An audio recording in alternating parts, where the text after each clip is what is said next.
জন্য ব্যস্ত। তোমরা কি জানো এই বাংলার জমিনে আজ থেকে 100 বছর পিছিয়ে চলে যাও, কোন দরবার ছিল না গো।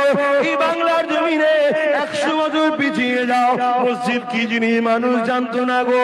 এই বাংলার জমিনে 100 বছর পিছিয়ে যাও, মাদ্রাসা কি জিনিস জানতো না গো। এই বাংলার জমিনে 100 বছর পিছিয়ে যাও, লা ইলাহা ইল্লাল্লাহ মুহাম্মাদুর রাসূলুল্লাহ এই কলেমাটা জানতো না।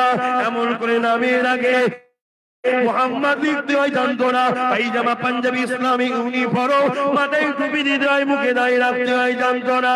এ যুবক ভুল আমাকে বুঝো না, এই বাংলার জমিনে ইমানের কালেমা সহ দ্বীন ইসলামের গাছ রোপণ করেছে অন্য কেউ নয়। কাবার জমিনে যে আবু বকরের খুন ঝরেছিল, ওই খুনেরই বাচ্চা জামানার মুজাহিদ আবু বকর সিদ্দিক, তিনি এমনি